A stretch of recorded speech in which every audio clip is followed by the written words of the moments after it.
Hi there, welcome to Prime Sports with me, Razak Musbah. And tonight is a Champions League night. It's the second leg of the second semi-final action between Real Madrid and Bayern Munich, currently underway in Spain at the Santiago Bernabeu. It's Bayern Munich who are leading 3-2 on aggregate, and the entire Joysports team. The watch party is happening at the Heritage Craft Brewery at East Legon. So you want to join us there as just about some 10 minutes more to go to see if Real Madrid can find the equalizer. Well, let's come to the Ghana Premier League because Hearts of Oak, they've rebounded to winning ways in a thrilling fashion, and they did so at the Golden City Park earlier today with a 3-0 victory to wrap up match week 29 of the Ghana Premier League. Well, the Phobians had lost to Accra Lions at home before the game, which was their fifth defeat in 6 games.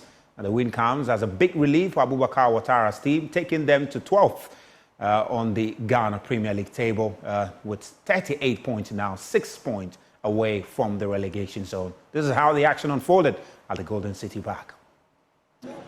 Linda is trying to squeeze one for Issa Kuka. Shaibu makes a mistake. Here is Hamza with a weldy. Glorious finish from Hamza. Issa, his 12th of the season.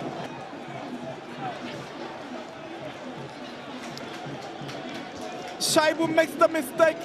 Kuka is trying to find Linda, but Hamza is shooting with a left foot even before Linda makes the attempt. That can be pardoned. Bayfi's onside. Wants to go for goal. It's a brilliant save from Obin Setre. That's where Bayfi took the ball. He had a conviction he could do something. It's a power drive on the right foot, and it's a spectacular save from the goalie. Linda is trying to squeeze one for Issa Kuka. Shaibu makes a mistake. Here is Hamza with a weldy. Glorious finish from Hamza. Issa, his 12th of the season.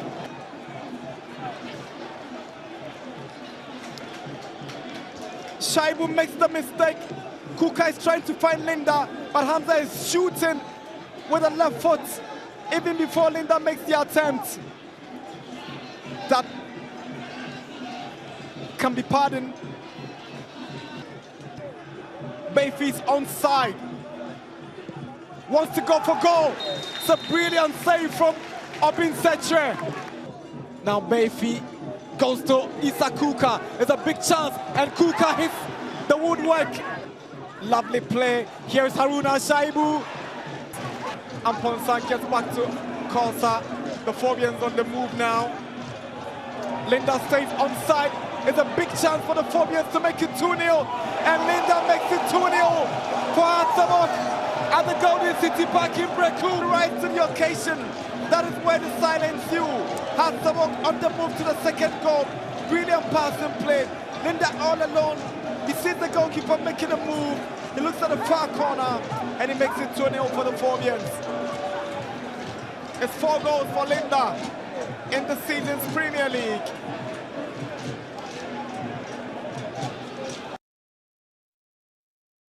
Well, for Abubakar Ouattara, he spoke after the game and he says his team has now overcome a really mental challenge that was associated with the team, for which reason they had been on that winless run. I tell you, before the match, today we feel better. We are going to do the things seriously. Walk me through the game. You were expecting to win, but I'm not sure you were expecting to win by 3 goals to 0 here. How did it happen? I expecting to win by 3 goals. It's football. We can win 1-0, 2-0, 3-0, but we need a point. I tell you, it's the mental problem. The boys are starting to understand, because we have some people who want to pollute the mind of the boys, but now the boys are starting understanding. Just psychology problem. Now let me pick on some specific players. Nketiah, the goalkeeper, was brilliant as a youngster. He keeps a clean sheet here. And Ponsa comes in. I was asking you about Otanga. You said you were okay. And Ponsa comes in. He does a brilliant job. Salifu Ibrahim did not play. You won 3-0.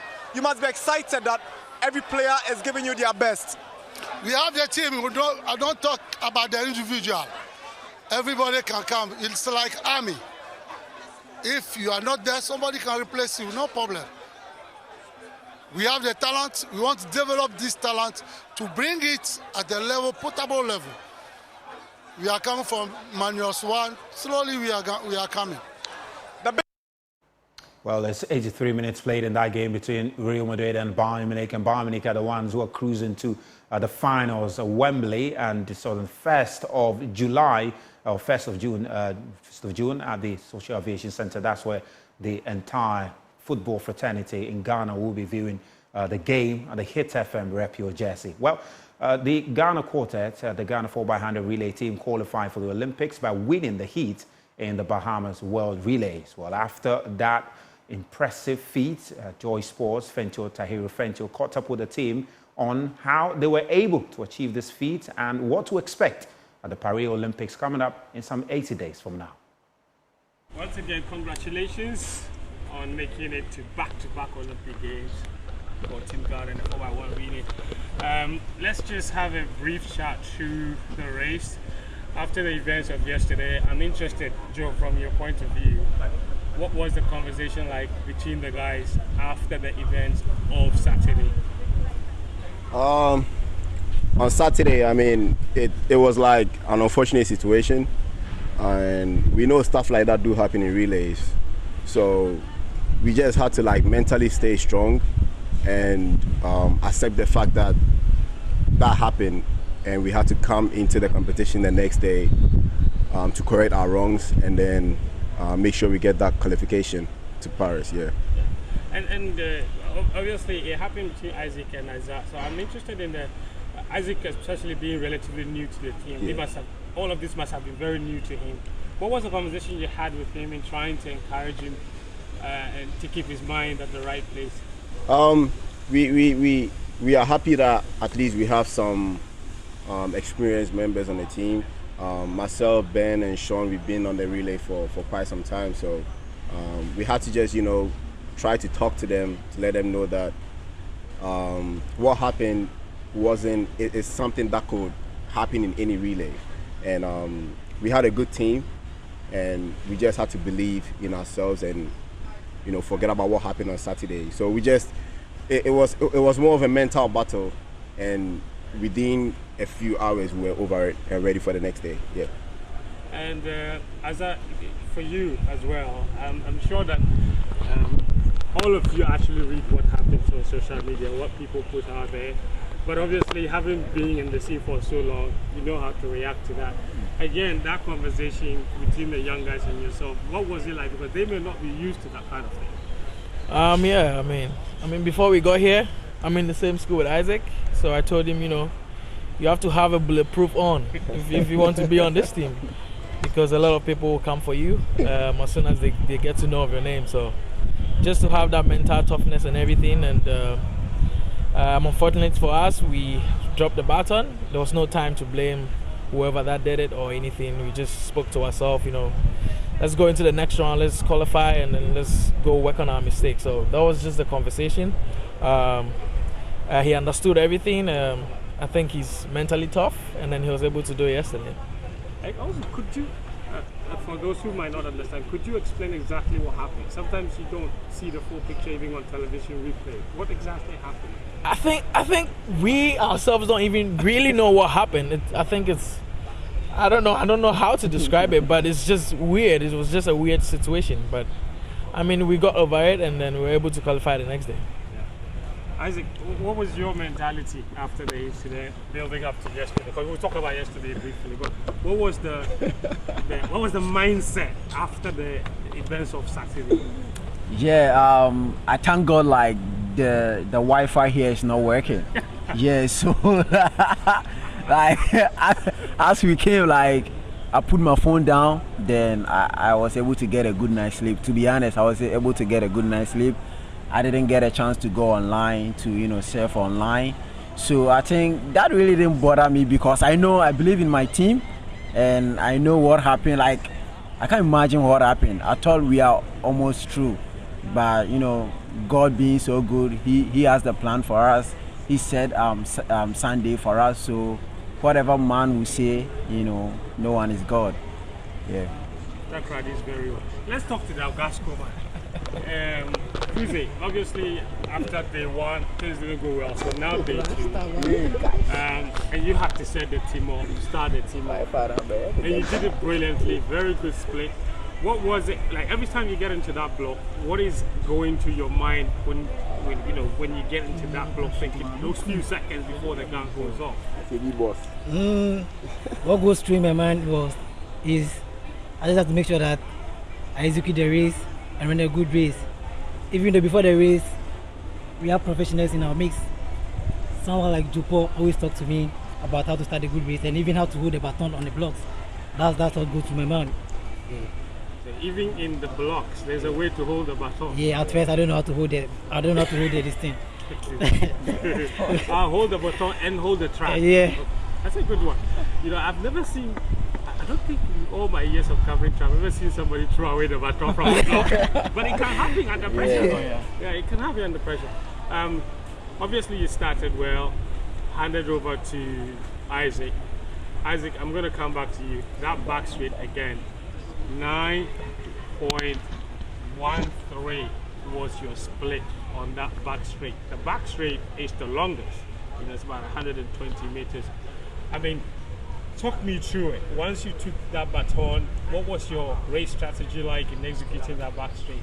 Yeah, unfortunately, like what we did on practice, I couldn't really execute, like due to let's say the push, because me running the back straight. What is he talking about?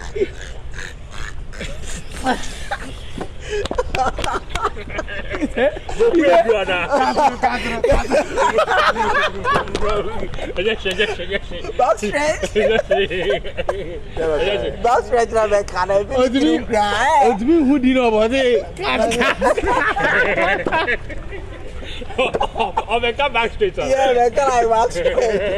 Back stretch. Back straight to back stretch. Yeah, so I forgot to say back stretch. It's okay. Oh, yeah. It's okay. Oh, yeah. It's okay. Yeah. So you were saying that you didn't execute the race the way you wanted. No, not like I didn't execute like the way I wanted, but I was able to like push, but not what I was doing way in practice. Okay.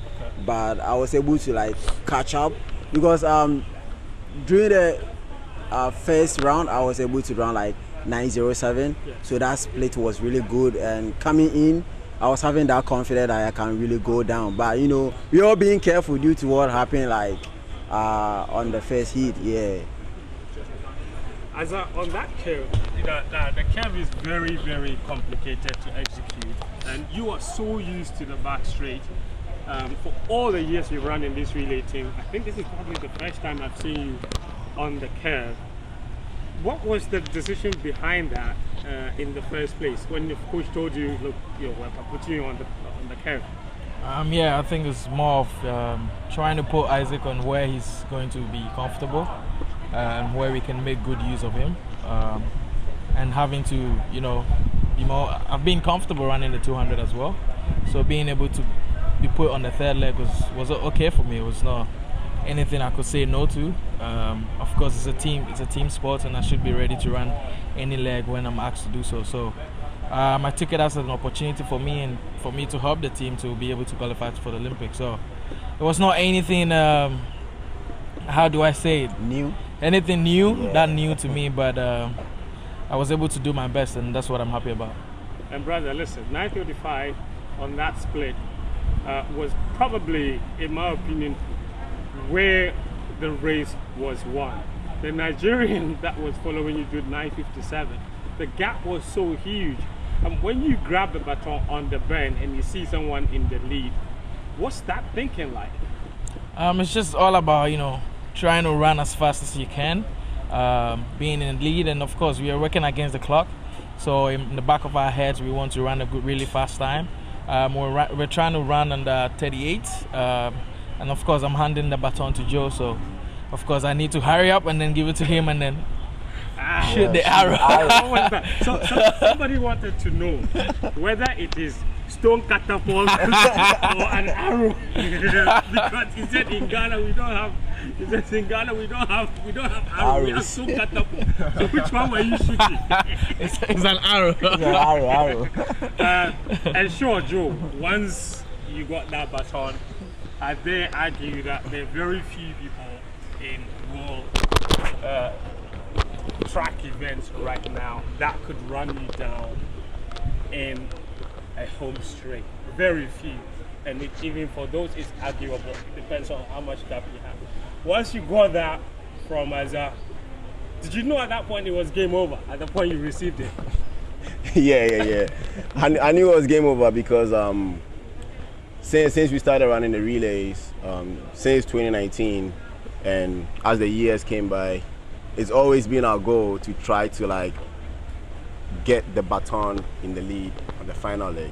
So when Azar passed to me and I realized that about 10 meters I was already in the lead, I was like, and I know when I saw the video later, I knew he knew it. That's why he did all his antics, you know. So that's even though this was a happy moment for all of us, since yesterday we've been laughing at that particular situation. It was. That's what every guy. It was an unbelievable thing, and like, yeah, we hope for moments like that where by the time it gets to me, we'll be in the lead. So, you know, doing it was great, and against Nigeria, getting our payback from African Games was like exceptional. So, yeah. 38-29. You guys have run way faster than that in the past, but this was obviously Olympic qualified. The most important thing was to qualify. Yeah. But Isaac mentioned something about maybe the events of Saturday probably affecting and making you a bit too careful with the changeover and what have you.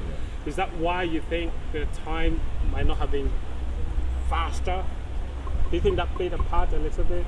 I think being careful played a part, and I think the last couple of meters I kind of slowed down a little bit too, because I knew we had already got the qualification mark. So you know, going back to 2021 in Poland, we didn't run a fast time to qualify. We just knew that it's a qualification round, so it's not really about the time you run. It's about making the top two, and wanted to make it top two, but I wanted to be first over whoever it was. So yeah, that was it. My other question is, what is the potential of doing a sub 38? Because this team has broken the national record twice, I believe. What is the potential of that sub 38 happening? Can you see it happening? What must happen before we can get there? I think we've had teams, so many teams that can go sub 38. It's just a matter of, you know, it's really is a repetitive thing, you know, continuous practice and stuff like that. Even if we get 3 weeks to a month, we should be able to do that. We've had so many teams that could go sub 38. So hopefully everybody is healthy. In Olympics, we get like the whole team that we're looking for. These guys are amazing, and we could get 2 additional guys to us. What is coming, we can't really see it. My last question on the relay, obviously, and this is worth repeating because I need you guys to say that something that's possible. You barely get any kind of preparation ahead of major competition. And the last time that happened maybe was ahead of Budapest, when you got a bit of camp from the French embassy in France. But apart from that, you've barely had any preparations whatsoever. This is another Olympic Games. What would be the ideal preparation for you guys? Honestly, it's more of company motivation, you know. Even though we intrinsically motivate each other, the extrinsic motivation could also be a factor. So camping us somewhere for maybe 3 weeks to a month, we really appreciate that. I feel like I said, relay is something that you got to keep practicing. We're trying to stretch our zone to, you know, be able to to get the baton around efficiently. And that doesn't just come like that. You have to continuously do it before you get to the D-Day. So I think getting, you know, some weeks of practice or even close to a month is something that. Yeah, so that's all we got for you in Prime Sports tonight. By Real Madrid, who've turned this tie around 2-1. They are leading, and at the moment they are cruising to the finals at Wembley come the 1st of June. And of course, we'll all be watching it at the Aviation Social Center. And you want to be there for the big party. At the moment, it's going to be Real Madrid versus Borussia Dortmund, Camp Fest of June. And we'll all be watching it at the Aviation Social Center. Have a wonderful evening.